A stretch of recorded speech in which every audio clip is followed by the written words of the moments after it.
जी बिस्मिल्लाहिर्रहमानिर्रहीम। अस्सलाम वालेकुम to all of you. I hope मेरी आवाज़ आप तक पहुंच रही होगी।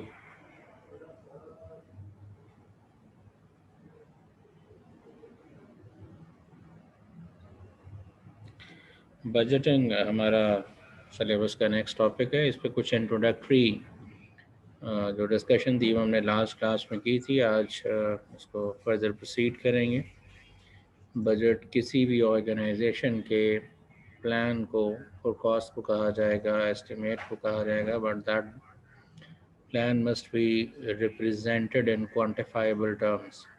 वो क्वांटिटी ऑफ मनी भी हो सकती है, क्वांटिटी ऑफ थिंग्स भी हो सकती है। तो कोई भी प्लान या forecast which can be measured quantitatively हम उसको बजट का नाम देते हैं।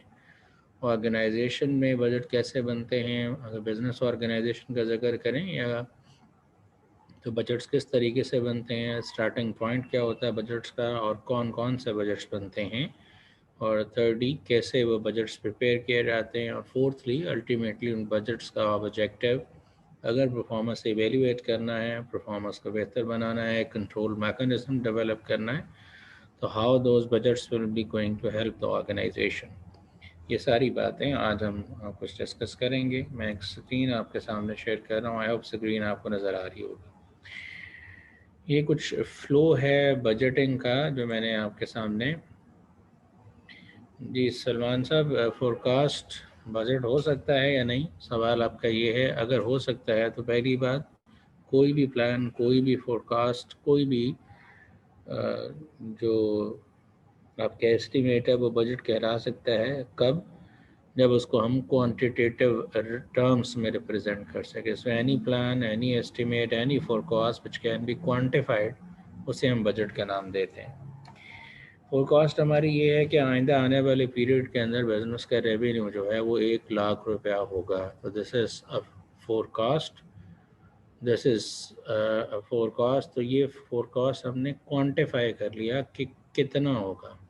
आइंदा आने वाले पीरियड में बिज़नेस की सेल पिछले साल से ज़्यादा होगी, तो ये फोरकास्ट तो ज़रूर है लेकिन ये बजट नहीं है। आइंदा आने वाले पीरियड में बिज़नेस की सेल्स 1 लाख रुपया होगी, तो वो जो ज़्यादा होगी तो कितनी ज़्यादा होगी या इन टोटल कितनी होगी, अगर आप इसको क्वांटिफाई कर लेंगे तो ये फिर फोरकास्ट है, बजट के ज़िम्मे में आता है, अदरवाइज़ नहीं। आई होप समझ आ गई होगी। जी। सो ऑर्गेनाइजेशन का जो बजटिंग प्रोसेस है वो इनफैक्ट स्टार्ट कहाँ से होता है, वो सबसे टॉप पे मैंने लिखा है। बिज़नेस का जो ऑर्गेनाइजेशन किसी का भी जो टारगेट है या प्रॉफिट गोल है, वो बिगिनिंग या स्टार्टिंग बेस होती है कि ऑर्गेनाइजेशन का बजटिंग प्रोसेस इनिशिएट किया जाए। So whatever organisation want to earn, क्या बिज़नेस मैक्सिमम अर्न करना चाहता है, उसी की बुनियाद पे सारे प्लान्स ऑर्गेनाइजेशन में बनते हैं। तो बिगिनिंग पॉइंट हमेशा ऑर्गेनाइजेशन का प्रॉफिट गोल होता है। And what is the minimum profit an organisation want to, maximum की बात नहीं होती, और मैं मिनिमम प्रॉफिट की बात कर रहा हूँ। तो मिनिमम अगर हमें पता होगा तो फिर हम मैक्सिमम कितना अर्न करना चाहते हैं हम उसको प्लान कर सकते हैं, ऑर्गेनाइज कर सकते हैं। सो बॉटम लाइन, बिजनेस के अंदर जो प्रॉफिट होता है कम से कम वो इक्वल होता है कॉस्ट ऑफ कैपिटल के।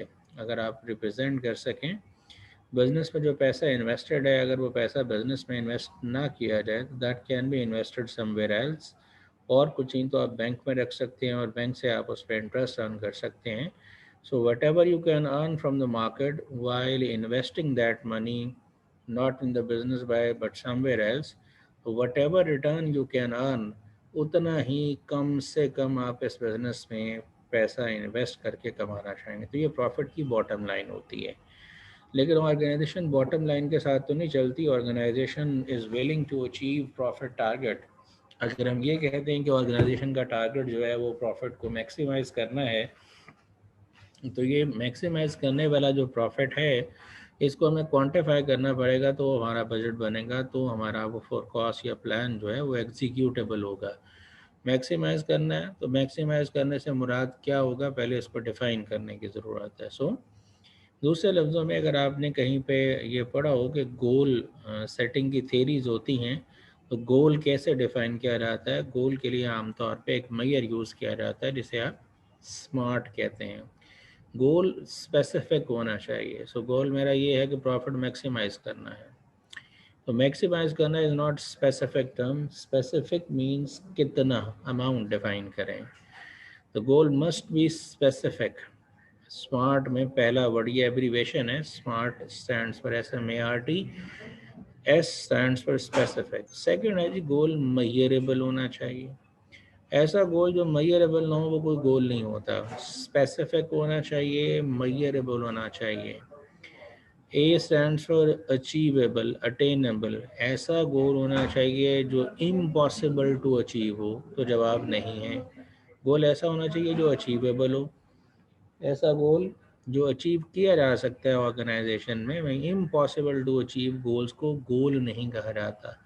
फॉर एग्जांपल, एक रेडी पे फल बेचने वाला है, वो ये कह रहा है कि आई वांट टू अर्न 100,000 या 1 billion rupees profit in a day. तो ये गोल ज़रूर आप कह रहे हैं, लेकिन ये गोल इनफैक्ट अटेनेबल नहीं है। तो ऐसा गोल जो अटेनेबल ही ना हो, जो अचीवेबल ना हो, तो उसे टेक्निकली गोल नहीं कहा जाता। तो स्पेसिफिक होना चाहिए, मेजरेबल होना चाहिए, अटेनेबल होना चाहिए। R stands for realistic. वो गोल रियलिस्टिक भी होना चाहिए।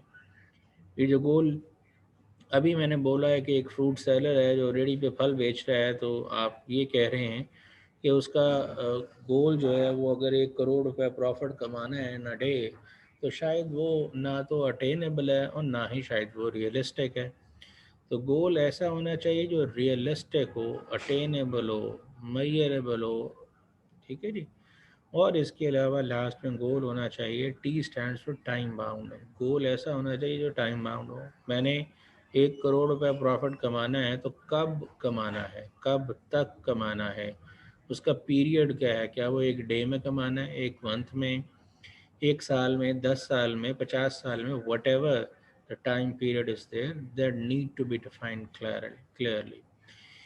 तो अगर आप वो क्लैरिटी से डिफाइन करेंगे गोल को, तो उसी की बुनियाद पे फिर आप सारे अपनी ऑर्गेनाइजेशन के प्लान बनाएंगे। तो प्रैक्टिकली जो ऑर्गेनाइजेशंस के अंदर हम बीइंग अकाउंटेंट्स अगर जिक्र करें, तो अकाउंटेंट सपोर्ट करते हैं ऑर्गेनाइजेशन की टॉप मैनेजमेंट को, जो कि मैनेजमेंट की 3 लेयर्स हैं। टॉप मैनेजमेंट है, मिडल लेवल मैनेजमेंट है, एंड लोअर लेवल मैनेजमेंट है। जो टॉप टीयर या स्ट्रेटेजिक मैनेजमेंट होती है, वो आमतौर पे ऑर्गेनाइजेशन के प्रॉफिट गोल्स को डिफाइन करती है। प्रॉफिट गोल क्या होना चाहिए, और इसके अंदर मल्टीपल फैक्टर्स होते हैं।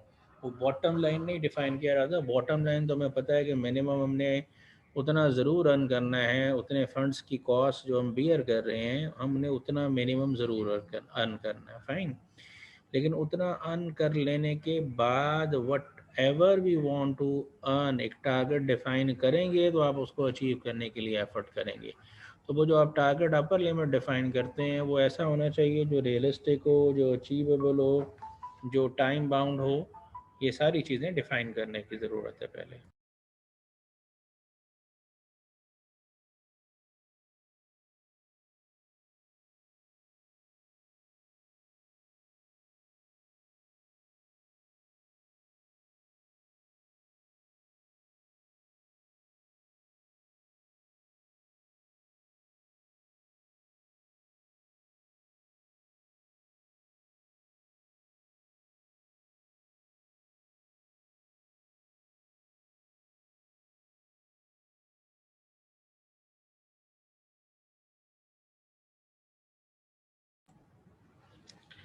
जी, तो बात ये हो रही है कि प्रॉफिट गोल जो है वो डिफाइन करने के लिए ऑर्गेनाइजेशन की स्ट्रेटेजिक मैनेजमेंट रोल प्ले करती है। टॉप मैनेजमेंट वो डिफाइन करती है गोल को, और गोल अगेन इन्हीं फीचर्स, इन्हीं पैरामीटर्स की बुनियाद पर डिफाइन किया जाता है कि बिजनेस का साइज़ क्या है, अकॉर्डिंगली क्या अर्न किया जा सकता है। ऐसा गोल होना चाहिए जो रियलिस्टिक हो, अटेनेबल हो, और ऐसा गोल जो आसानी से अचीव हो जाए, ये गोल भी गोल नहीं कहलाता। गोल ना तो आसानी से अचीवेबल होना चाहिए, ना गोल ऐसा होना चाहिए which is impossible to achieve. You should have a challenging goal. एक चैलेंजिंग गोल होना चाहिए ऑर्गेनाइजेशन के अंदर। आई होप समझ आ रही होगी बात। ऑर्गेनाइजेशन का जो प्रॉफिट गोल है, ये टॉप मैनेजमेंट सेट करती है, और उसके अकॉर्डिंगली फिर अगली बात स्टार्ट होती है कि अगर आपने प्रॉफिट गोल डिफाइन कर लिया, तो उस प्रॉफिट गोल को अचीव करने के लिए you need to sell something. आपको चीज़ें बेचनी पड़ेंगी। कितनी चीज़ें बेचनी पड़ेंगी, कितनी चीज़ें बेचेंगे तो आपका प्रॉफिट गोल अचीव होगा, you need to identify, you need to determine that. तो अगर आप पहले वो प्रॉफिट गोल डिफाइन करते हैं तो उसकी बुनियाद पे डिसाइड करेंगे कि अगर ये प्रॉफिट गोल अचीव करना है तो उस प्रॉफिट गोल को अचीव करने के लिए हमें कितनी चीज़ें सेल करनी है, कितनी कमोडिटीज सेल करनी है, क्या रेवेन्यू जनरेट करना है। तो सेल्स का जो बजट बनेगा ये डिपेंड करेगा ऑन द प्रॉफिट गोल। ये जो आपको सब सेट नज़र आ रहे हैं ये डिपेंडेंसी को डिनोट कर रहे हैं। प्रॉफिट गोल की बुनियाद पे ऑर्गेनाइजेशन का सेल्स और कॉस्ट सेल बजट बनाया जाएगा। Once sales budget is being finalised कि हमने इस प्रॉफिट गोल को अचीव करने के लिए इतनी चीज़ें सेल करनी है, तो वी नीड टू डिफाइन कि अगर इतनी सेल करनी है तो फिर हमें प्रोड्यूस भी करना पड़ेंगे। If you are talking about a manufacturing business, एक मैन्युफैक्चरिंग बिजनेस अगर अपने सेल टारगेट को अचीव करना चाहता है to achieve the profit target, तो उसके लिए ऑर्गेनाइजेशन को भी चीज़ें प्रोड्यूस भी करना पड़ेंगी। So whatever is required to be produce is dependent upon sales budget. So अगर आपने सेल्स बजट की बुनियाद पर प्रोडक्शन डिफाइन कर ली, टारगेट कर ली कि इतनी चीज़ें प्रोड्यूस करनी है, and then you need to define another thing कि अगर आपने ये चीज़ें प्रोड्यूस करनी है तो उन चीज़ों को प्रोड्यूस करने के लिए आपको रिसोर्सेज रिक्वायर्ड हैं। आपको मटेरियल भी चाहिए, आपको लेबर भी चाहिए, आपको ओवरहेड भी चाहिए। तो आप मटेरियल का बजट भी बनाएंगे, लेबर का बजट भी बनाएंगे, ओवरहेड का बजट भी बनाएंगे। You need to plan material, you need to plan labour, you need to plan overheads. आप ये प्रोडक्शन बजट की बुनियाद पे ये बजट्स प्रिपेयर करेंगे। So based upon the production budget you need to prepare material usage budget. कितना use होगा material for the sake of that production. अगर एक चीज़ बनानी है और 2 kg मटेरियल लगता है 1 यूनिट बनाने के लिए, तो टोटल जितने यूनिट्स आपने प्लान किया बनाने उसके लिए उतना मटेरियल भी आपका यूज़ होगा। तो you need to define material usage budget. ये डिपेंड करता है प्रोडक्शन बजट पे। मैं बार बार वाज़ेह कर रहा हूँ, ये डिपेंडेंसी को शो करता है। प्रॉफिट गोल जो है इसकी बुनियाद पे सेल्स बजट होगा और सेल्स बजट की बुनियाद पे प्रोडक्शन बजट होगा और प्रोडक्शन बजट की बुनियाद पे मटेरियल का बजट भी होगा, लेबर का और फैक्ट्री ओवरहेड्स का भी। तो मटेरियल परचेज बजट जो है वो मटेरियल यूजेज की बुनियाद पे अगला हम फैसला करेंगे। अगर यूज़ होना डिफाइन हो जाए, प्लान करें कितना यूज़ होगा, तो उसकी बुनियाद पे हम ये भी फैसला करेंगे मटेरियल परचेज कितना किया जाएगा। मटेरियल परचेज कितना किया जाएगा ये डिसाइड करेंगे हम क्वांटिटी में भी और अमाउंट में भी कि कितनी क्वांटिटी खरीदी जाएगी और इसके लिए पैसे भी चाहिए होंगे हमें। So how much money we are in need of to purchase that raw material. इसी तरह से अगर प्रोडक्शन बजट डिफाइंड है कि हमने 10,000 5,000 यूनिट्स बनाने हैं, तो उसकी बुनियाद पर हमें डिसाइड करना पड़ेगा how much labour budget is there. तो लेबर बजट में 2 बजट्स बना रहे हैं हम। लेबर टाइम का बजट बनेगा, कितना लेबर टाइम रिक्वायर्ड है, और इसी लेबर टाइम के बजट की बुनियाद पे हम कॉस्ट का बजट भी बनाएंगे। अगर इतने आवर्स लगेंगे तो उतने आवर्स के लिए वर्कर्स को पैसे भी देने पड़ेंगे। लाइकवाइज अगर हम प्रोडक्शन करेंगे तो मटेरियल के अलावा, लेबर के अलावा फैक्ट्री ओवरहेड, ये मटेरियल यूजर जब हम बात कर रहे होते हैं जनरली हम डायरेक्ट मटेरियल की बात कर रहे होते हैं। फैक्ट्री ओवरहेड का बजट भी बनेगा और फैक्ट्री ओवरहेड के अंदर you have seen in the past कि 2 तरह के एक्सपेंसेस हो सकते हैं, वेरिएबल ओवरहेड्स भी हो सकते हैं और फिक्स भी हो सकते हैं। So you need to define कि वेरिएबल ओवरहेड बजट कितना है और फिक्स्ड फैक्ट्री ओवरहेड कितना बजट होगा, आप इसको भी डिफाइन करेंगे। So based upon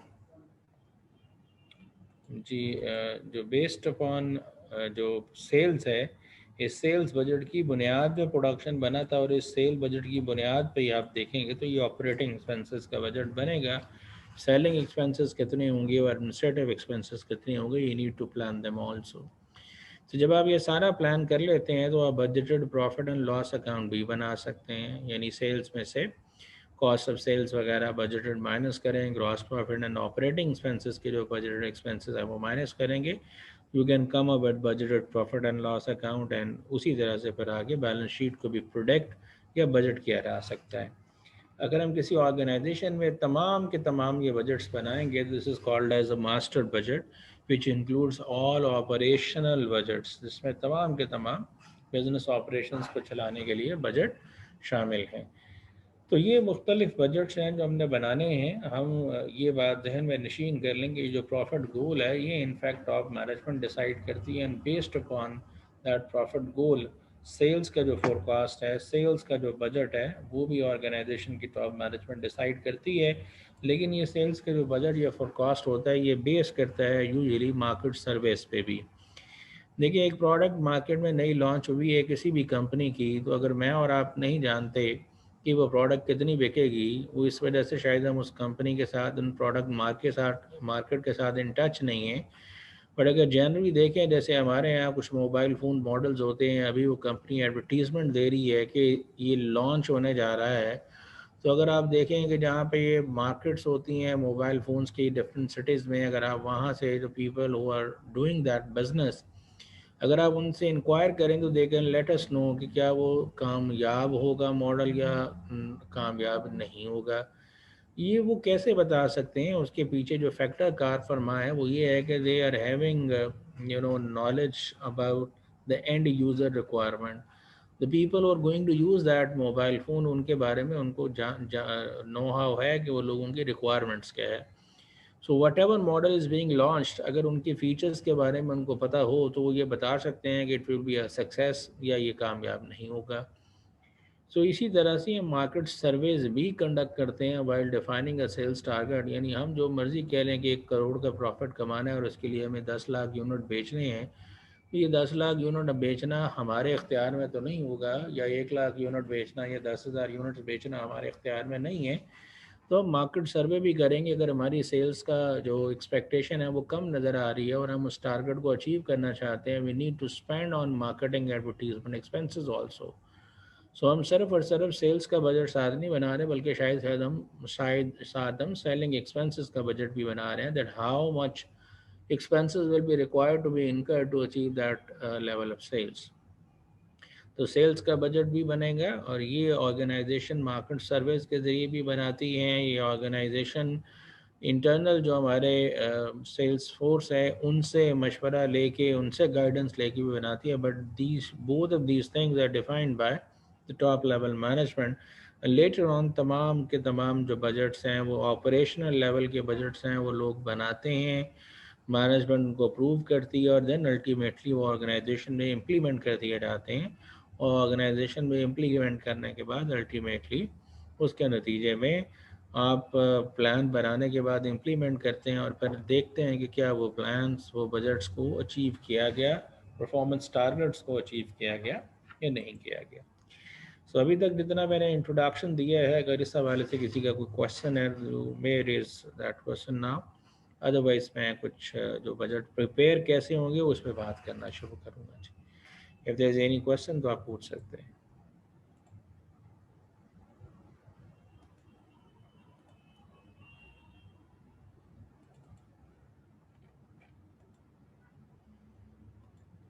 so no question जी, ग्रेट।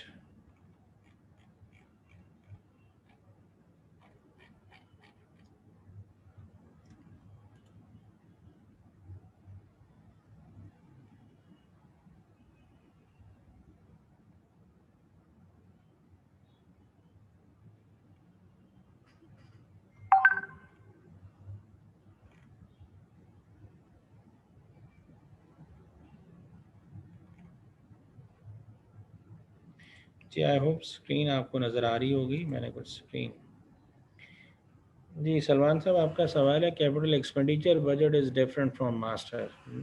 अच्छा सवाल है आपका, let me share it with you. जी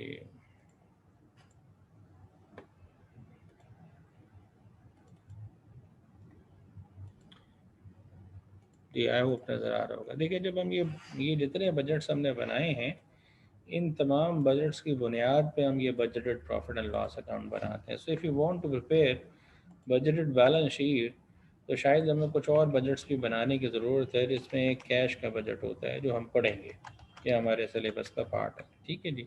आप बैलेंस शीट के कंपोनेंट्स को रिकॉल कर लें। जब हम कैश का बजट बनाते हैं तो टेक्निकली, अब आप समझेंगे तो शायद आपको समझ आए कि जब हम सेल्स का बजट बना रहे होंगे तो हम सेल्स के साथ साथ रिसीवेबल्स का बजट भी बना रहे होंगे। Mean how much will be the cash sales and how much will be the credit sales.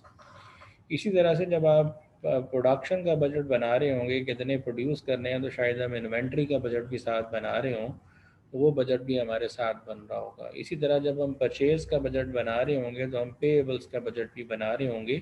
तो टेक्निकली ऊपर वाले बजट्स के अंदर हमारे रिसीवेबल, इन्वेंट्री और पेएबल्स के बजट भी बन जाते हैं।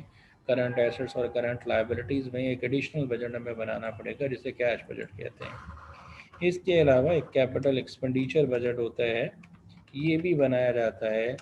और ये कैपिटल एक्सपेंडिचर बजट जो है ये मास्टर बजट का पार्ट होता है जेंटलमैन, बिल्कुल होता है। लेकिन यूजुअली जो ऑपरेशनल लेवल के बजट्स हैं जिन्हें आप टेक्निकली रेलेवेंट 1 ईयर कहा जाता है, इनकी नतीजे में जितने आप बजट्स बनाते हैं, अगर बजटेड प्रॉफिट एंड लॉस भी बना लेते हैं और बजटेड बैलेंस शीट भी बना लेते हैं, तो ये टेक्निकली मास्टर बजट कहलाता है। तो इसके अंदर ये चीज़ें भी शामिल होती हैं। लेकिन अभी हम जो पढ़ने जाएंगे सिलेबस में वो कैश बजट तो पार्ट होगा, हम डिस्कस करेंगे। कैपिटल एक्सपेंडिचर बजट का कुछ हिस्सा यहाँ पर डिस्कस किया जाएगा।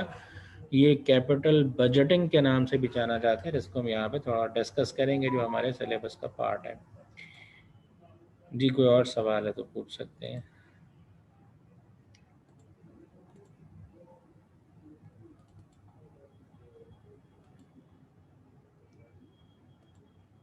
जी थैंक यू सलमान साहब। ओके, तो मैं आपको बता चुका जी, जो पहले 2 बजट्स हैं, मैं सिर्फ और सिर्फ आपको रेलेवेंट इन्फॉर्मेशन शेयर करना चाह रहा हूँ ताकि आपको पता हो कि हम कैसे बनाते हैं।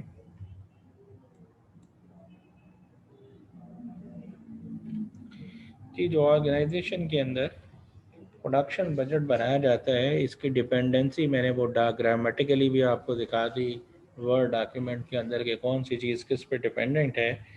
तो अगर हमें पता हो कि हमने कितनी चीज़ें बेचनी है, तो जितनी चीज़ें बेचनी है इसी की बुनियाद पे हम ये तयन करेंगे।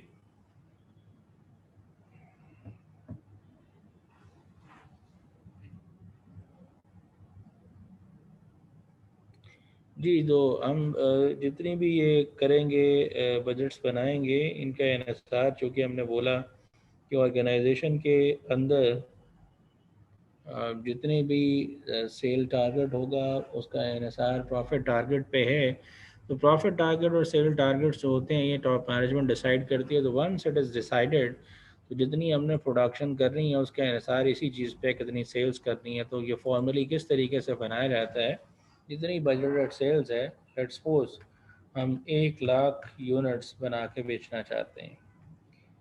अगर हम 1 लाख यूनिट्स बेचना चाहते हैं तो आपको ये समझ होनी चाहिए कि अगर हम 1 लाख बेचना चाहते हैं तो शायद हमें 1 लाख ही बनाने की भी ज़रूरत है। अगर हम बेचना चाहेंगे 1 लाख तो हमें कम से कम जो यूनिट्स बनाने चाहिए वो भी 1 लाख हैं। अगर 1 लाख बनाएंगे तो 1 लाख बेच पाएंगे, फाइन। अगर 1 लाख हम बनाएंगे तो ही हम 1 लाख यूनिट्स बेच पाएंगे।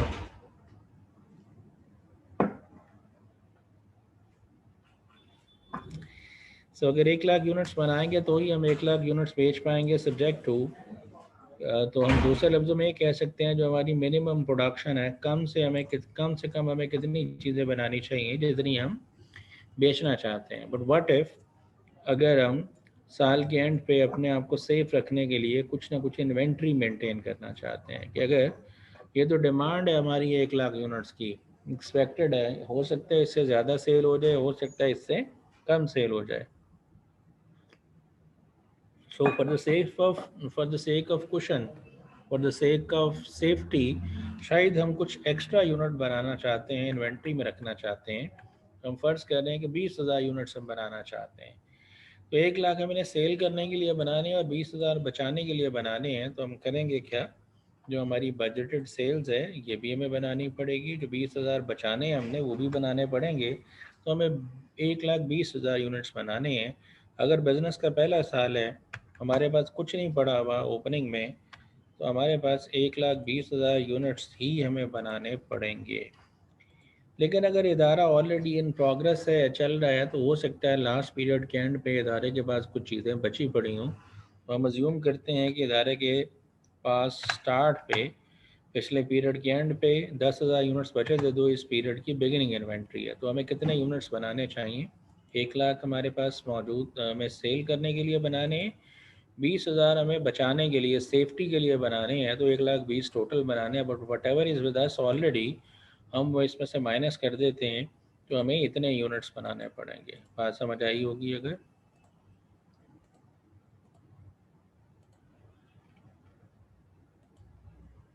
जी, तो मेरे ख्याल में अगर बात समझ आई है तो उसको आप में से कोई रिस्पॉन्ड कर दे।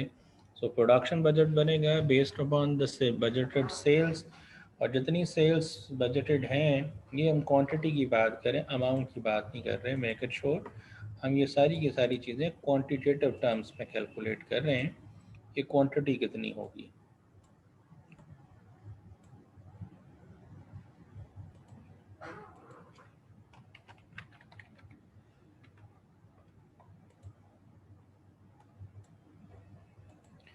और फ़र्ज़ कर लें ये हमारे पास क्वांटिटी हम केजीज़ में ले रहे हैं, फ़र्ज़ कर लें हमें यूनिट्स इतने क्वांटिटी चाहिए, हम उनकी बात कर रहे हैं, तो ये क्वांटिटी यूनिट्स जो है हम यहाँ पे मेंशन कर रहे हैं।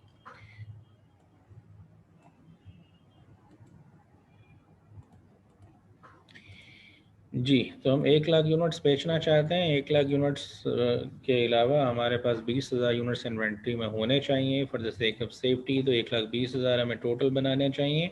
But if we are having already something with us, तो उसमें से माइनस कर लें, 1,10,000 की प्रोडक्शन करनी होगी। ओके, अगर हमने प्रोडक्शन डिसाइड कर ली है, तो प्रोडक्शन की बुनियाद पे मैंने जो भी वर्ड डॉक्यूमेंट शो किया था, अगर प्रोडक्शन करनी है इतनी, तो यू नीड मटेरियल, आपको मटेरियल भी चाहिए। तो आपको पहले मटेरियल यूजेज का बजट बनाना पड़ेगा, मटेरियल यूज़ कितना होगा, और मटेरियल यूज़ कितना होगा इसका इन्हिसार किस चीज़ पे है। लॉजिकल सी बात है, जितनी प्रोडक्शन होनी है उसको मल्टीप्लाई किया जाएगा मटेरियल पर यूनिट से। जैसे हमारी एग्जांपल अब जो बनी है, इसमें 1,10,000 यूनिट्स हमने बनाने, और इसको मल्टीप्लाई करेंगे हम जो मटेरियल नीडेड है पर यूनिट। एक यूनिट बनाने के लिए कितना मटेरियल चाहिए, मैं फ़र्ज़ कर रहा हूँ कि 5 केजी मटेरियल लगता है एक यूनिट बनाने के लिए। चलिए आसानी के लिए कर देते हैं जी, 2 केजीज मटेरियल लगता है फॉर 1 यूनिट। तो जो टोटल मटेरियल हमें चाहिए होगा वो 1,10,000 मल्टीप्लाइड बाई 2। तो जो टोटल हमें मटेरियल चाहिए वो 220 केजीज है। इतना मटेरियल आपको चाहिए होगा। अगर आपके पास इतना मटेरियल अवेलेबल होगा तो ही आप प्रोडक्शन कर पाएंगे, अदरवाइज़ आप प्रोडक्शन आपके लिए 1,10,000 यूनिट्स की पॉसिबल नहीं होगी। तो अगर आपने इतना मटेरियल यूज़ करना है तो you need to purchase this material.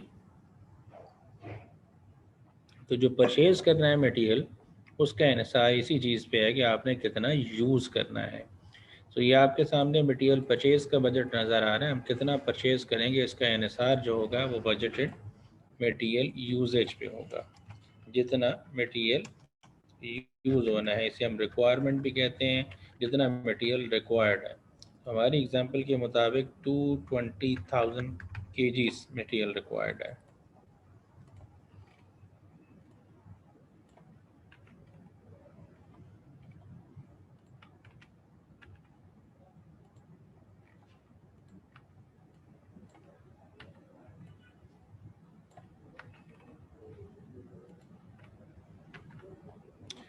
जी, जो हमें मटेरियल रिक्वायर्ड है वो इन केजीज हैं, हम यहाँ पे कैलकुलेट कर लेते हैं। 220,000 केजी हमें मटेरियल रिक्वायर्ड है। तो बॉटम लाइन हमें 2,20,000 केजी ही मटेरियल ख़रीदना चाहिए।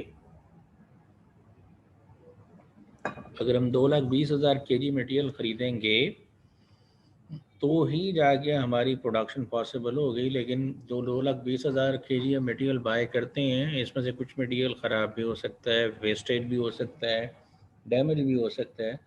तो अगर हम सिर्फ 2,20,000 ख़रीदेंगे तो we might be in trouble. तो for the sake of safety again cushion के लिए हम कुछ ना कुछ मटेरियल एक्स्ट्रा ख़रीद लेते हैं। तो लेट्स सपोज हम 25,000 केजी सेफ्टी के लिए अपने पास रखना चाहते हैं, तो हमें 2,20,000 यूज़ करने के लिए ख़रीदना है, सेफ्टी के लिए 25,000 ख़रीदना है। तो we need to buy 2,45,000 units for 2,45,000 KGs.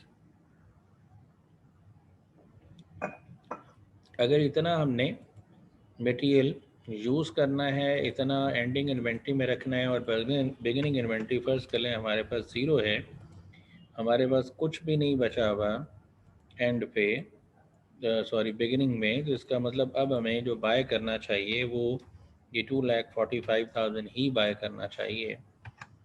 लेकिन अगर हमारे पास ऑलरेडी कुछ मटेरियल इन्वेंट्री में पड़ा है, फ़र्ज़ कर लेते हैं 15,000 kg हमारे पास लास्ट ईयर के एंड पे बचा था और वो ओपनिंग इन्वेंट्री में अवेलेबल है, तो हमें टोटल 2,30,000 kg मटेरियल बाय करना चाहिए।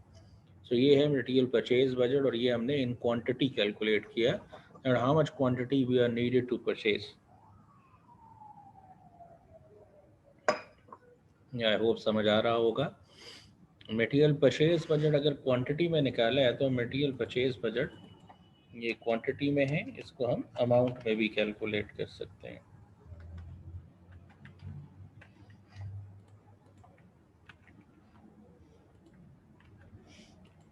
जी, अगर हम अमाउंट में कैलकुलेट करना चाहते हैं तो what we need to do, जितने हमारी बजटेड परचेजेस हैं इन क्वांटिटी, तो बजटेड परचेजेस हमने निकाली है क्वांटिटी में, उसको हमें मल्टीप्लाई करना होगा rate, material rate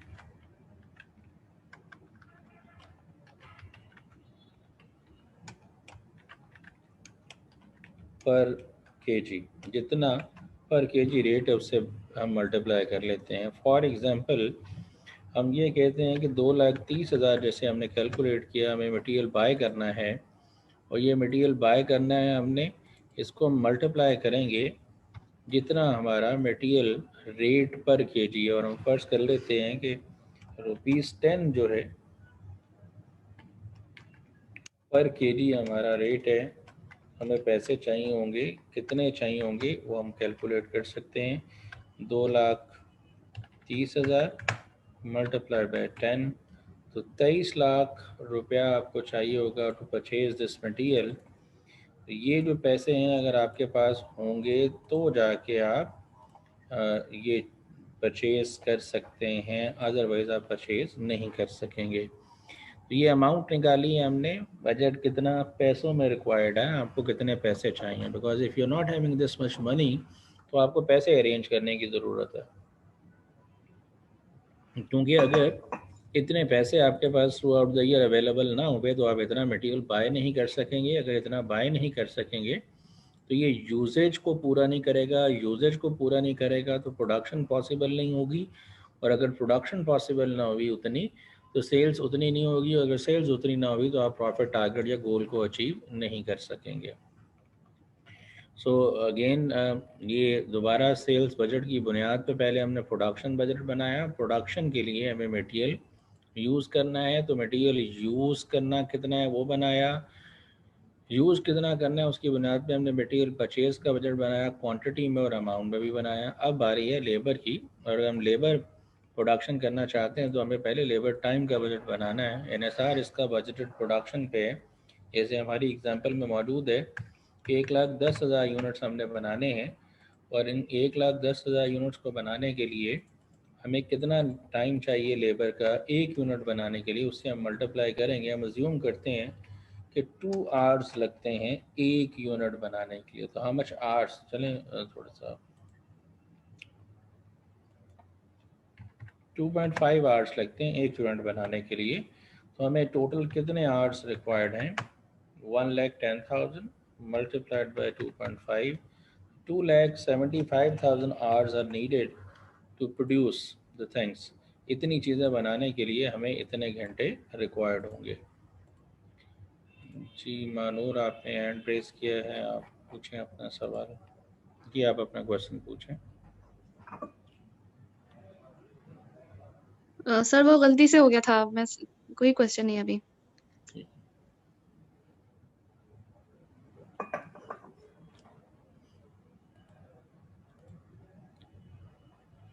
okay, so 2,75,000 hours are needed. अगर इतने घंटे चाहिए तो फिर हमें इसको पेमेंट भी करनी पड़ेगी, तो लेबर कॉस्ट का बजट बनेगा बजटेड लेबर टाइम।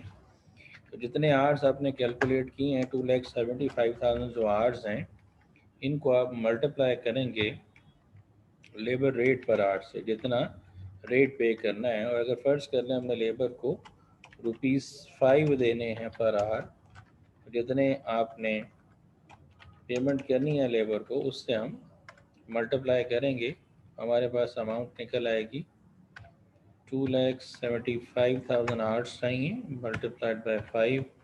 तो जो आपको पैसे चाहिए वो 13,75,000 अमाउंट है जो आपको लेबर को पे करनी पड़ेगी। तो आपको प्लान करना है कि अगर इतने पैसे आपके पास लेबर के लिए चाहिए हो तो how we will proceed further, आप कितना करेंगे, कैसे बनाएंगे। फिर इसके बाद आपने देखा था कि आपके पास जो बजट था वो वेरिएबल फैक्ट्री ओवरहेड का था। तो अगर हम वेरिएबल फैक्ट्री ओवरहेड का बजट बनाना चाहते हैं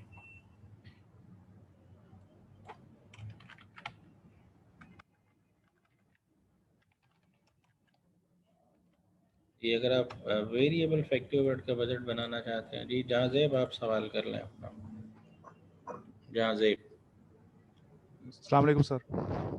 वालेकुम जी सर जहाज़ेब साहब। ये तो जैसे मसलन आप बता रहे हैं कि मसलन इतने चाहिए होगा बजट और इतना मटेरियल, मसलन ये तो ऑप्टिमिस्टिक है, मसलन इसमें ऊंच नीच भी हो सकती है। मसलन जिस तरह अगर बजट अगर हमें चाहिए मसलन रेट बढ़ गया तो फिर उसका भी हो सकता है इसमें मसलन ये जी आपको रेट बढ़ जाएगा तो क्या मतलब, दोबारा सवाल क्लैरिफाई करें। मसलन सर ये जिस तरह आप कह रहे हैं कि इतना टाइम लगेगा और लेबर रेट यही है या मटेरियल ठीक रेट यही है ठीक इतना ठीक है मटेरियल तो शहबाज। अच्छा, अब आप अपने सवाल में खुद ही जवाब तलाश करें। ये चूंकि प्लान का नाम है, ये प्लान हम आज बैठ के कर रहे हैं तो हमें फ्यूचर में नहीं पता, ठीक है, कि फ्यूचर में क्या लेबर को इतने ही पैसे पर आवर देने पड़ेंगे, इससे ज़्यादा भी देने पड़ सकते हैं। मटेरियल की परचेज प्राइस क्या through out the year per unit यही रहेगी पर केजी, तो जवाब नहीं में हो सकता है।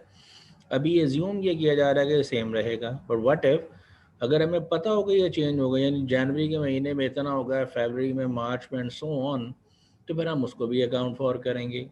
जी सर। पर हमें ये देखना पड़ेगा कि हमने जो total quantity for the year, अभी तो ये भी नहीं पता कि जो हमने बजट बनाया है ये फॉर द ईयर है या फॉर द क्वार्टर है या फॉर द मंथ है।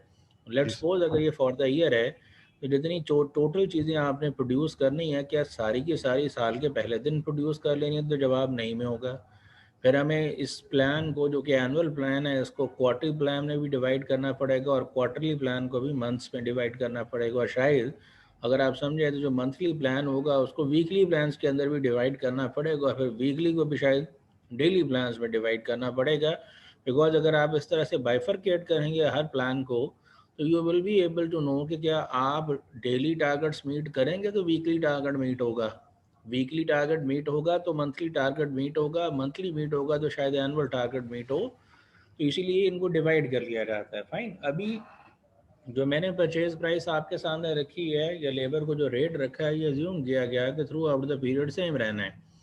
लेकिन अगर ऐसा नहीं है और आपके इल्म में है कि ये सेम नहीं रहना, यानी फर्स्ट 6 मंथ के अंदर या समर टाइम में ये रेट होता है, विंटर टाइम में ये रेट होता है, तो फिर आप डिवाइड कर लें जितनी आपने टोटल प्रोडक्शन करनी है वो समर में कितनी करनी है, विंटर में कितनी करनी है, और उसमें क्या क्या रेट होगा उससे मल्टीप्लाई करेंगे तो वो आपका बजट होगा।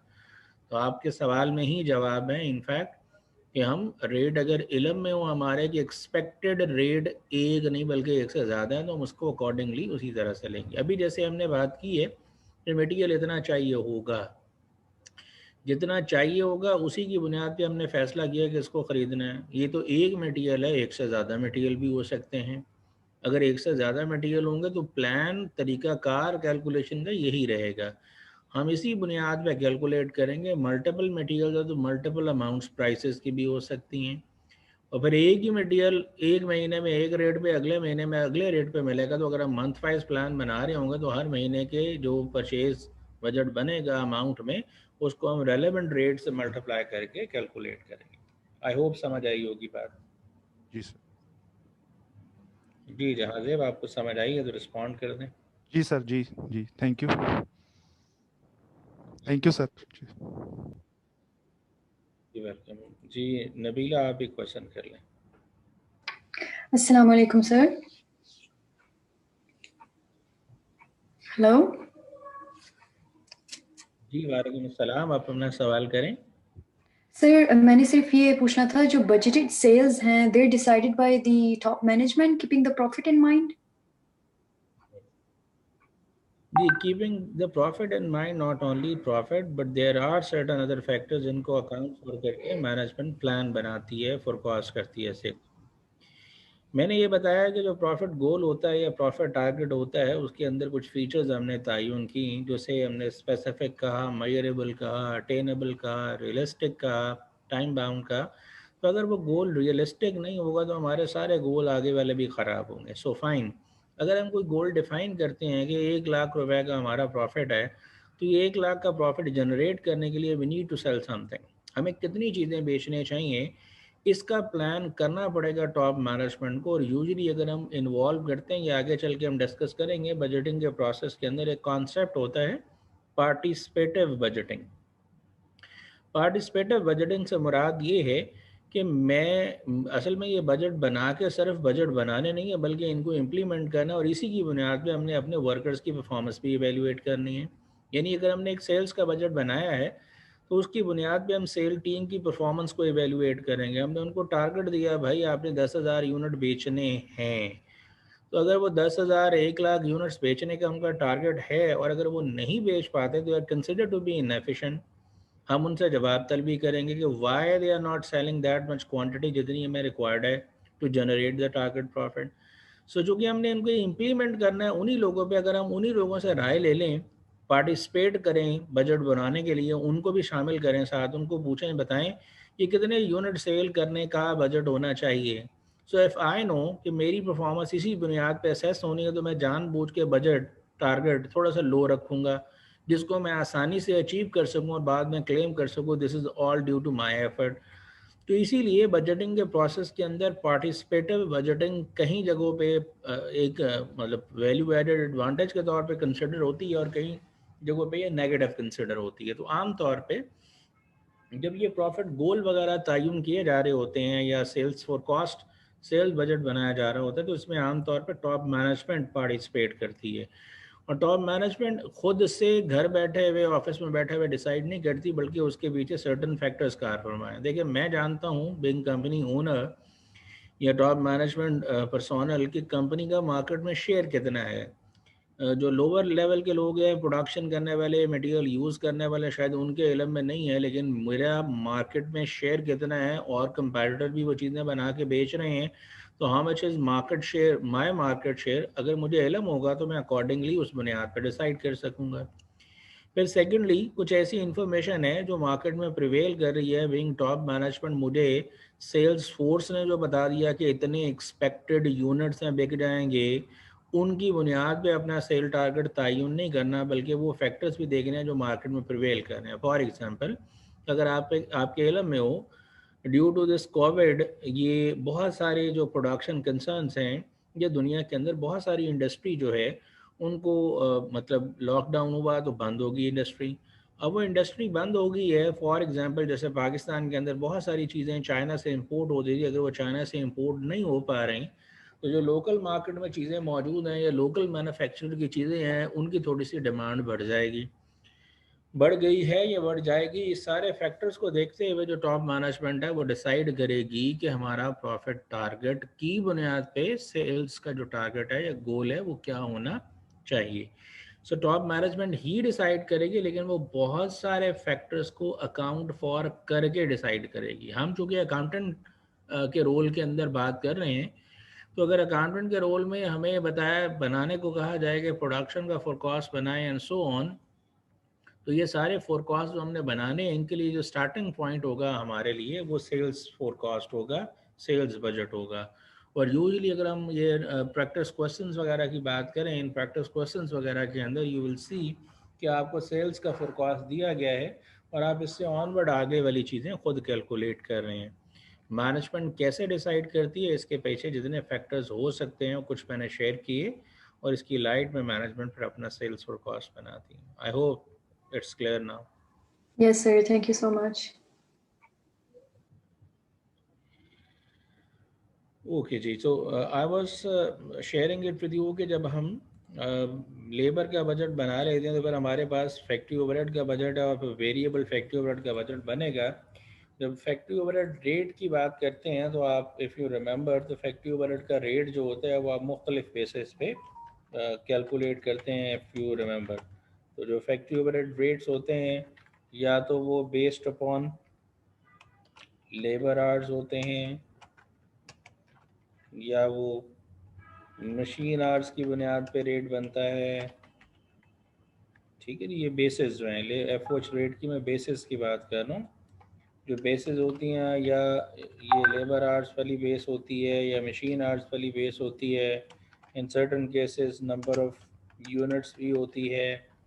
इसके अलावा लेबर कॉस्ट भी बेस होती है। मुख्तलिफ जो बेसिस होती हैं इनकी बुनियाद पे एफओएच एस्टिमेट किया जाता है। मैं अभी फ़र्ज़ कर रहा हूँ कि जो हमारे इदारे के अंदर एफओएच अप्लाई होने जा रहा है उसके लिए जो बेस है वो लेबर आवर्स वाली है। अगर ये लेबर आवर्स वाली बेस है,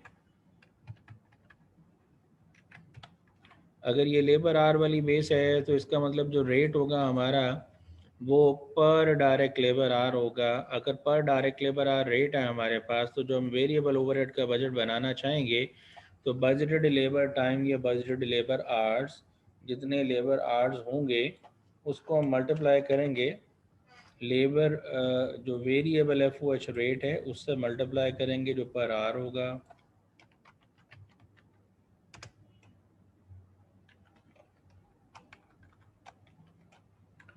जी, जो variable FOH rate per hour होगा हम उससे मल्टीप्लाई करेंगे तो हमारे पास अमाउंट बनेगी। मैं अज्यूम कर रहा हूँ, देखिए हमने आवर्स पहले कैलकुलेट किए हैं 2,75,000 आवर्स हैं हमारे। मल्टीप्लाई करेंगे वेरिएबल फैक्ट्री ओवरहेड रेट से। सपोज हमने वेरिएबल एफओएच रेट कैलकुलेट किया हुआ है और वो ₹8 पर लेबर आवर है तो हम मल्टीप्लाई करके ये वेरिएबल फैक्ट्री ओवरहेड निकाल सकते हैं। वेरिएबल फैक्ट्री ओवरहेड निकलेगा 2,75,000 hours multiplied by 8 per hour तो 22 लाख का वेरिएबल फैक्ट्री ओवरहेड है। ये वेरिएबल फैक्ट्री ओवरहेड है ये बेस कर सकते हैं मशीन आवर बेसिस पे भी। तो फिर जो बजटेड लेबर आवर्स लिखा है इसकी बजाय हम यहाँ पे बजटेड मशीन आवर्स लिखेंगे और मल्टीप्लाई करेंगे वेरिएबल एफओएच रेट जो कि पर मशीन आवर होगा और उसको मल्टीप्लाई करने के बाद हम वेरिएबल फैक्ट्री ओवरहेड निकाल सकते हैं।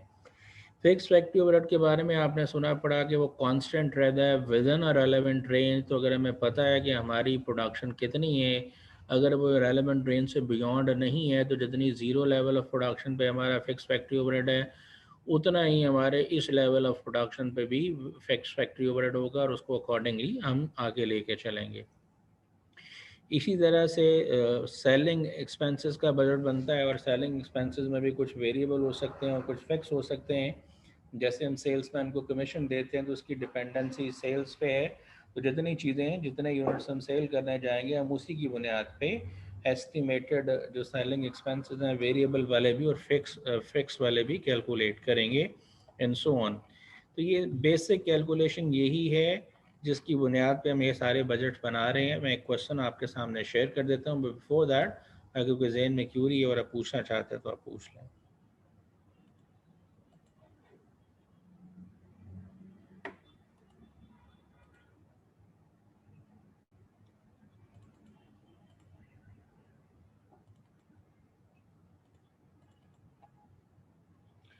मैंने कुछ प्रैक्टिस क्वेश्चन आपको भेजे हैं आज सुबह और इसके अलावा कुछ ऑलरेडी आप लोगों के पास बुक में जो चैप्टर है वो मौजूद होगा, वहाँ से भी आप प्रैक्टिस करेंगे। सिंस इट्स अगेन वीकेंड तो इस वीकेंड के अंदर आप वो कैलकुलेट करेंगे तो आपको ज़रा आसानी से समझ आएगी।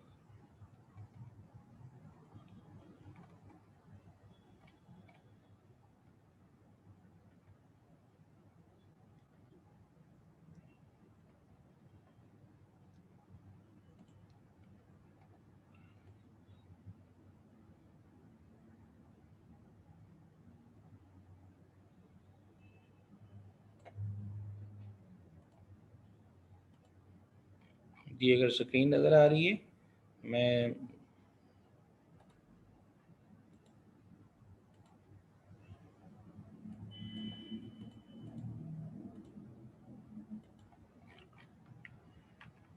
जी ये मैंने हैंड आउट शेयर किया हुआ है, अगर आपके पास मौजूद है तो मैं मुझे थोड़ा सा कॉम्प्लेक्स है या डिफ़िकल्ट है या लॉन्ग है तो मैं इसको आपके सामने सॉल्व करता हूँ। रेस्ट जो किताब से और जो हैंड आउट से रिलेटेड क्वेश्चंस हैं उसमें जितने बजट्स अभी डिस्कस हुए, इन बजट सारे के सारे को आप वहाँ से बना सकते हैं. So the Amsterdam company prepared the following figures on the basis of 19A. 19 budget कोई भी साल आगे लिख सकते हैं. प्रोडक्ट जो बना रहे हैं वो 3 है, ट्राइबोलाइट पॉलीकाल पाउडर एक्स. एक्सपेक्टेड सेल्स इन यूनिट्स बताई हुई है 80, 40 और 1 लाख. ये एस्टिमेटेड सेल प्राइस भी बताई हुई है. रिक्वायर्ड मटेरियल पर यूनिट, तो अगर ट्राइबोलाइट प्रोडक्ट बनाते हैं इसके सामने जाके देखें 1 kg मटेरियल ए लगेगा और 2 kg मटेरियल बी. पॉलीगाल बनाने के लिए 2 kg मटेरियल ए लगेगा बट बी नहीं लगेगा. पाउडर एक्स वाली प्रोडक्ट बनाने के लिए ए मटेरियल नहीं लगेगा बल्कि सिर्फ बी मटेरियल लगेगा. और इसके बाद estimated inventories at the beginning and desired quantities at the end of year are given below. A material की, बी मटेरियल की बिगिनिंग एंडिंग इन्वेंट्री बताई है. परचेज प्राइस पर केजी बता दी है. प्रोडक्ट्स की इन्वेंट्रीज बता दी हैं. ट्राइबोलाइट पॉलीगाल पाउडर एक्स 5000, 4000, 10,000 ओपनिंग और एंडिंग है 6, 2 और 8. ये चीज़ें बताई हुई हैं. अगर हम अपनी तरतीब से चलें तो सबसे पहले अगर हमें प्रोडक्शन बजट बनाना है तो हम प्रोडक्शन बजट प्रिपेयर कर सकते हैं. For that what we need, हमें जो चीज़ चाहिए हम उस इन्फॉर्मेशन को ले लेते हैं और आगे चलते हैं. अगर आपके पास 3 प्रोडक्ट्स हैं तो आप यहाँ पे 3 कॉलम ऐड कर लें. उन 3 कॉलम्स की बुनियाद पे आप ये बजट बना सकेंगे.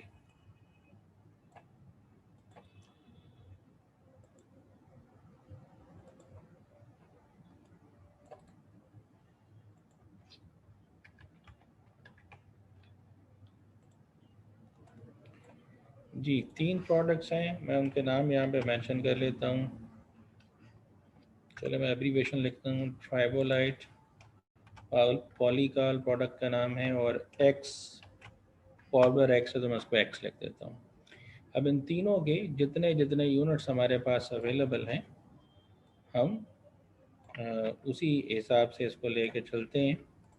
डाटा में जो इन्फॉर्मेशन हमारे पास मौजूद है हम उसी की बुनियाद पे कैलकुलेट करेंगे.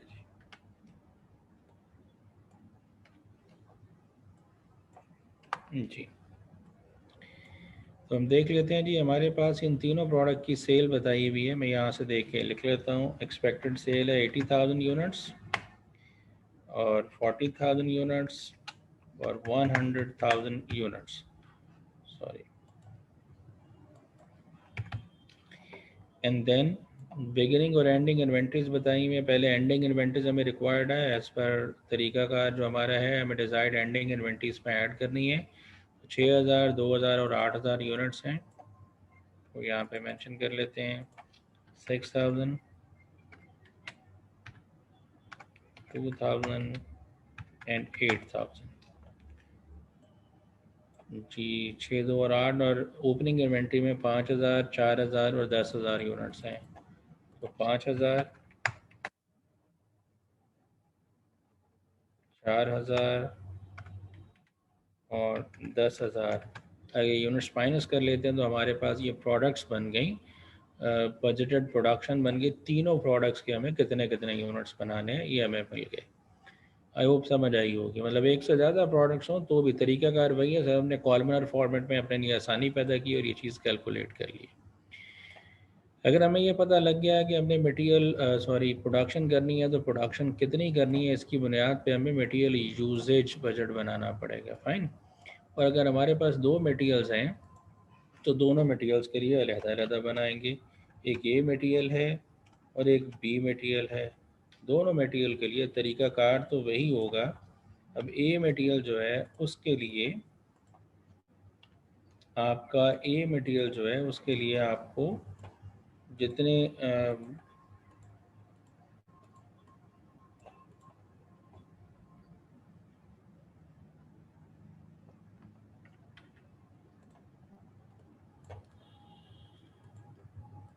जी सॉरी. सो अगर हमारे पास ए मटेरियल है तो मैं यहाँ पे पहले ए मटेरियल का परचेज बजट बनाऊंगा. मैं यूजेज बजट बनाऊंगा फॉर मटेरियल ए.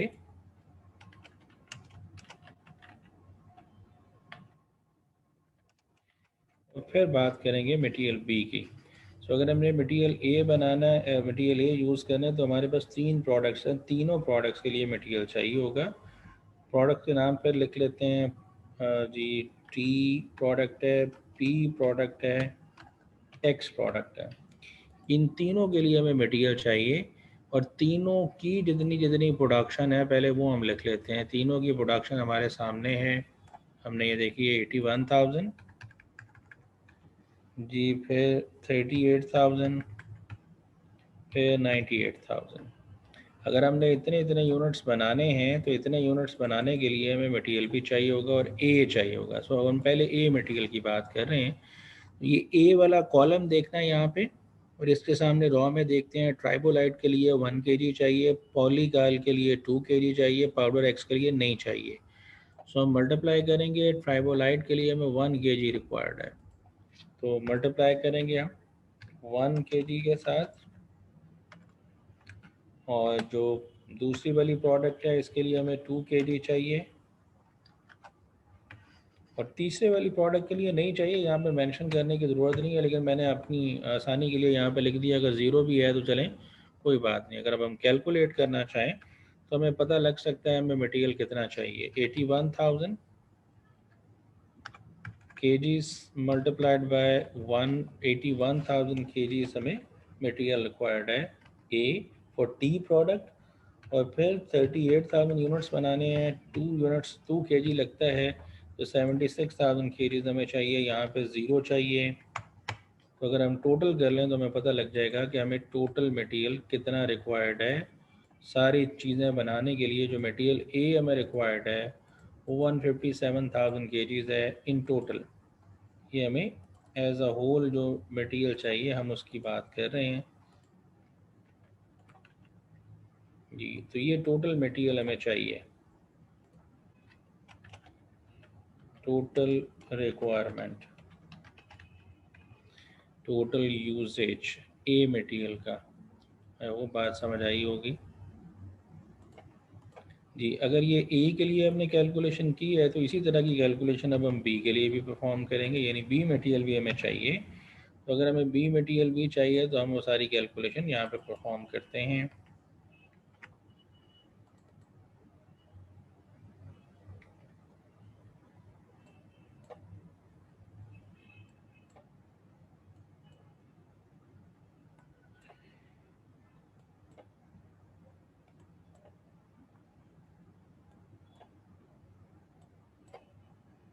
जी, तो मटेरियल बी के लिए कैलकुलेशन करेंगे। बी मटेरियल के लिए अगेन तरीकाकार वही है, budget production multiplied by material per unit.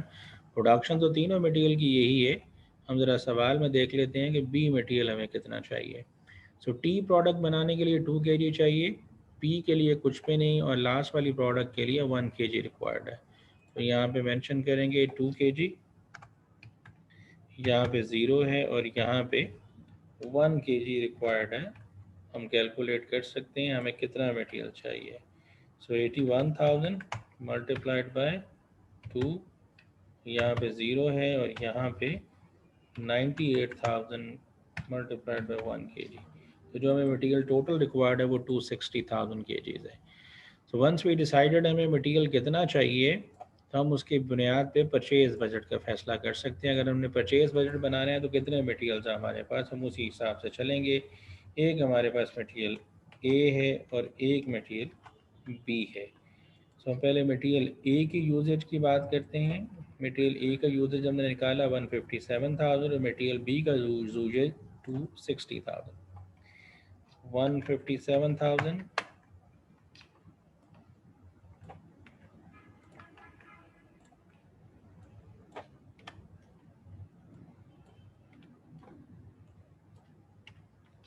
जी, 157,000 और 2,60,000 हमें चाहिए।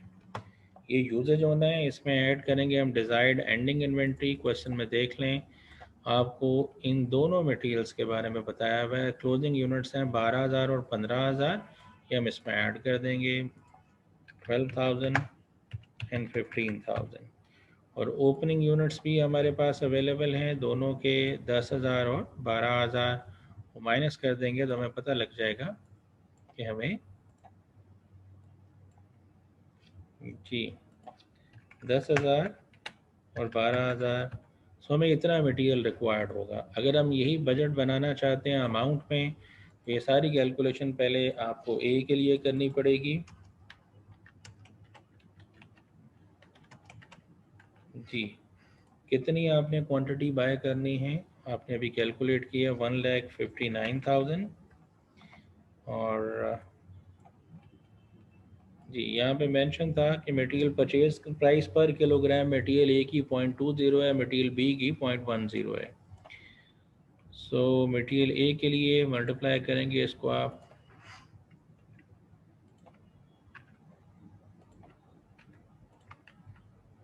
ये चूँकि डॉलर में है, मैं डॉलर में चेंज कर देता हूँ, $0.20। ठीक है जी, आप कैलकुलेट करना चाहते हैं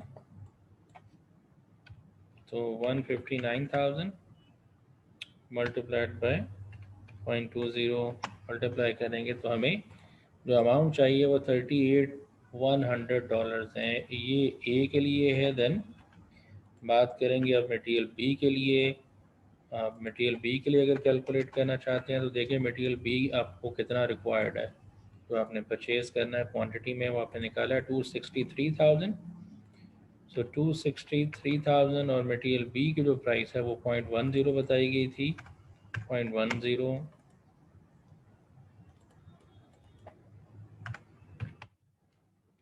जी, तो मल्टीप्लाई कर लेंगे हम 263,000 मल्टीप्लाइड बाय 0.10, तो $26,300 आपको रिक्वायर्ड है फॉर मटेरियल बी। ये उसी तरीके से हम कैलकुलेट कर रहे हैं। देन यहाँ पे बताया गया था जी direct labour hours per 1000 unit, per unit नहीं बताया, पर 1000 यूनिट बताए गए हैं। अगर आप लेबर आवर्स का बजट बनाना चाहते हैं, लेबर टाइम का, उसका इन्हिसार किस चीज़ पे है, जितनी प्रोडक्शन होनी है उस बुनियाद पर चलेंगे। तो प्रोडक्शन कितनी होनी है हम उसकी बात कर लेते हैं जी।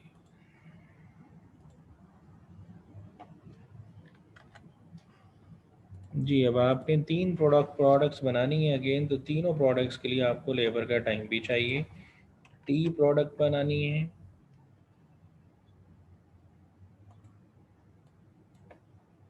जी पी प्रोडक्ट बनानी है, एक्स प्रोडक्ट बनानी है।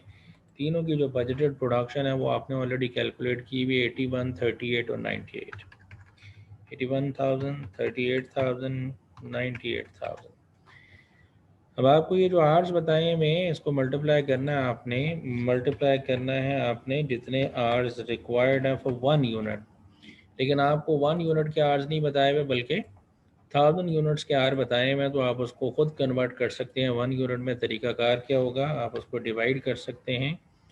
50 आवर्स हैं डिवाइडेड बाय 1000, तो 0.025 आवर्स बनते हैं जो आपको रिक्वायर्ड होंगे फॉर 1 यूनिट। इसी तरह से जो आपके दूसरे आवर्स हैं वो है 125 आवर्स। एक यूनिट 1000 यूनिट के लिए 1000 से डिवाइड करेंगे तो पर यूनिट निकल आएंगे 0.13 या 0.1, ये मेरे ख्याल में जी 0.125 बनता है। और इसी तरह से आपके पास 12.5 आवर्स लगते हैं फॉर 1000 यूनिट्स, डिवाइड करेंगे तो आपके पास निकल आएंगे एक यूनिट के लिए कितने आवर्स लगते हैं।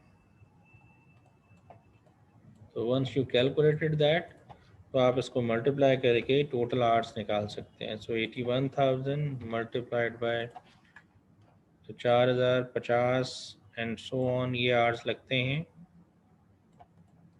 तो अगर इतने टोटल आवर्स चाहिए तो हम सम कर लें, हमें 10,025 घंटे चाहिए। अगर 10,025 घंटे चाहिए आपको इसके लिए, तो आपको उनको पैसे भी देने होंगे। तो कितना लेबर टाइम का बजट है उसको मल्टीप्लाई करेंगे आप प्रोडक्ट्स के साथ, तो जो रेट के साथ टी पी और एक्स हम प्रोडक्ट्स बना रहे हैं,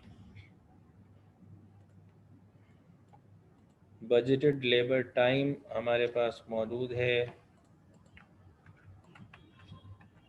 जी। ये लेबर टाइम निकाला आपने 4,050, 4050, 4750 एंड 1225 जी। और आपके पास मल्टीप्लाई करेंगे इसको लेबर रेट के साथ,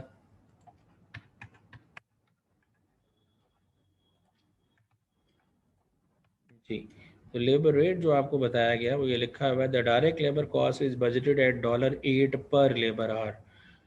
जो पर 8 पर लेबर आवर है तो हम इसको 8 से मल्टीप्लाई करके लेबर कॉस्ट का बजट भी कैलकुलेट कर सकते हैं। सो 4050 मल्टीप्लाइड बाय 8 करेंगे तो हमें इसी तरीके से ये बजट मिल जाएंगे। अगर हम सम कर लें तो हमें पता लग सकता है कि कितना हमारा टोटल बजट बनता है अमाउंट में, कि हमें कितने पैसे रिक्वायर्ड होंगे टू पे the labour for all these products. इतने पैसे आपको रिक्वायर्ड हैं, आप इसको सम कर सकते हैं।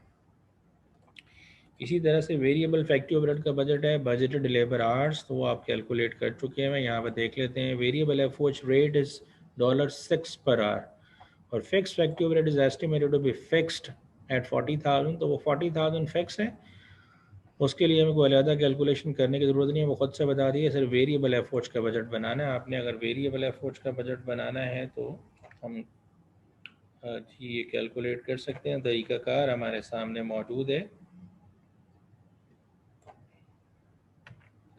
जी। ये तीनों प्रोडक्ट के लिए हमारे लगने हैं और जो रेट बताया है वो 6 बताया गया है।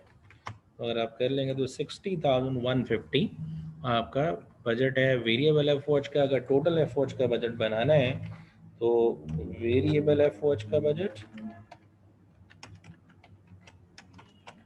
और इसमें ऐड करेंगे आप फिक्स फैक्ट्री ओवरहेड का budget, you will get total. तो आपके पास 60,150 ये है, 40,000 बताया गया था। तो अगर आप सम कर लेंगे तो आपको टोटल फैक्ट्री ओवरहेड का टोटल बजटेड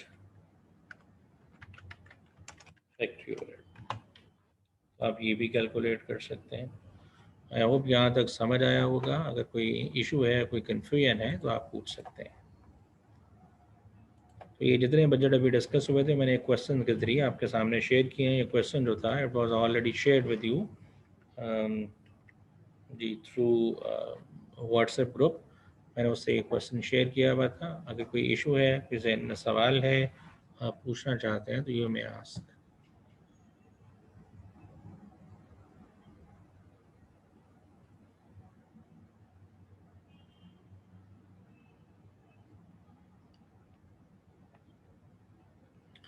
जी अगर समझ आई है तो भी कोई एक आध साहब रिस्पॉन्ड कर दें आप में से, अगर आपको समझ आई है।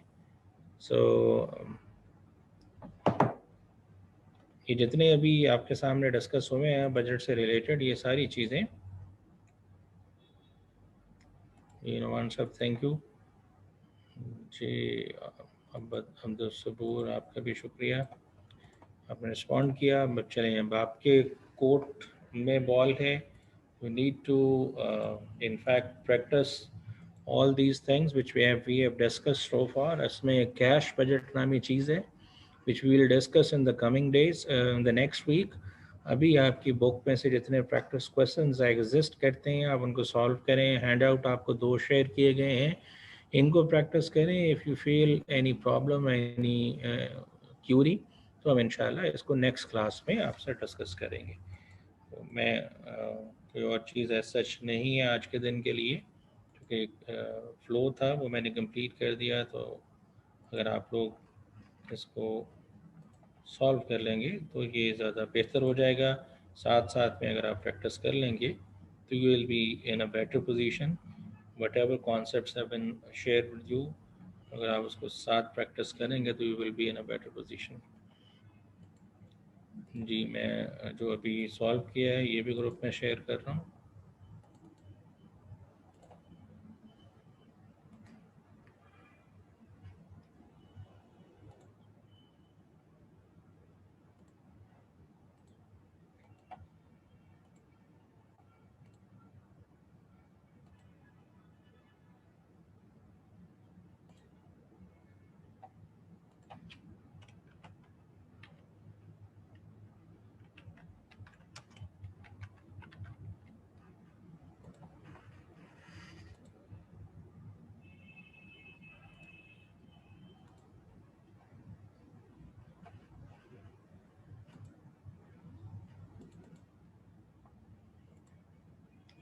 जी, जो रेलेवेंट डॉक्यूमेंट्स हैं मैं उनको शेयर कर रहा हूँ जी ग्रुप के अंदर, जो भी डिस्कस किया हमने, जो सॉल्व किया है क्वेश्चन, और इसके अलावा जो बजटिंग प्रोसेस मैंने आपको वर्ड फाइल पे शो किया था, I am going to share it with you in the group.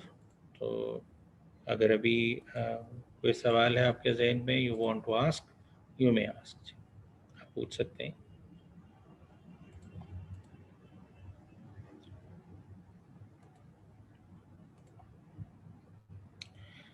So if there is no other question, then we are going to wind it up for the day.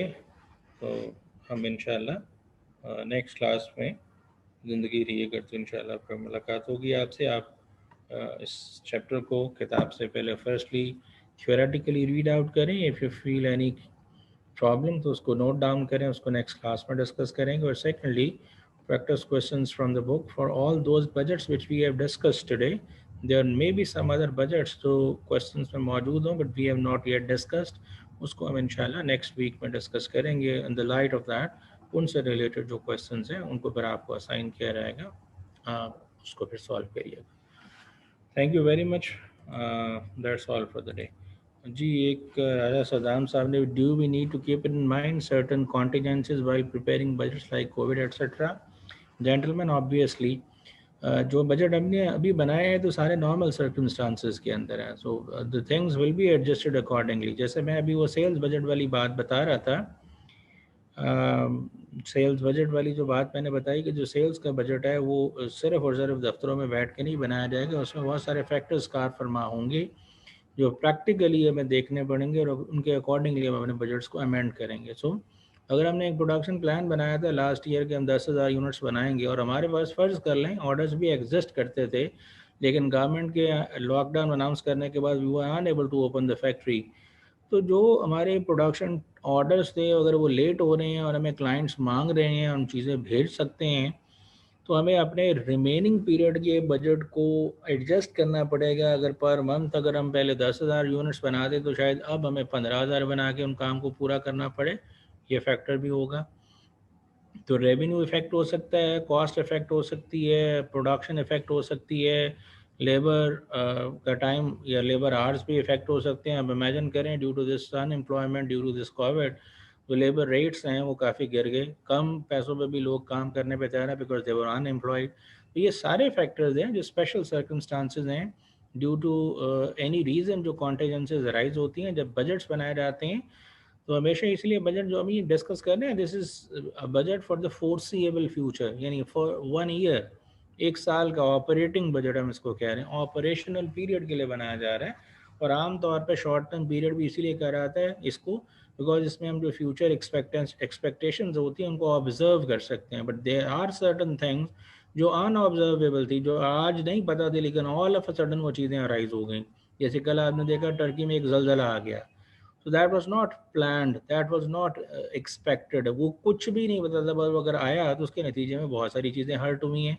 तो अगर आज बैठ के हम अपने प्लान को बनाने की कोशिश करेंगे उस टर्की में उन उन कंपनीज़ के लिए तो जो आज फैक्टर्स राइज हो चुके हैं उनको अकाउंट फॉर करेंगे। लेकिन अगर हमने ऑलरेडी बनाया हुआ था प्लान, तो इन सर्कमस्टांसेस के बाद उन बजट्स को बना नहीं रहने देते, उसको हम अमेंड करते हैं, रिवाइज करते हैं, और रिवाइज बजट्स की बुनियाद पे, बिकॉज ऑब्जेक्टिव सिर्फ बजट बनाना नहीं है, इसकी बुनियाद पे परफॉर्मेंस असेस करना है। तो अगर हम बजट वैसे ही रहने देंगे तो परफॉर्मेंस पर असेस जो भी करेंगे वो सही परफॉर्मेंस असेसमेंट नहीं होगी।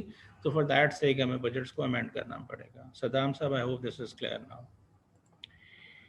जी जहाजेब, आपका सवाल है, well our exam will be paper based और सीवी, अभी जो आपका एग्ज़ाम होने जाएगा फरवरी के अंदर वो कंप्यूटर बेस्ड ही है, पेपर बेस्ड नहीं है। ठीक है जी, क्योंकि प्री अनाउंसड है तो अभी कंप्यूटर बेस्ड ही होगा। इन फ्यूचर जब भी चीज़ें रिटर्न होती हैं तो आई होप कि वो दोबारा पेपर बेस्ड पे वापस आ जाएंगे। जी that's all for the day. कुछ पढ़िएगा, प्रैक्टिस करिएगा, इंशाल्लाह फिर नेक्स्ट वीक ज़िंदगी रही तो आपसे मुलाकात होगी।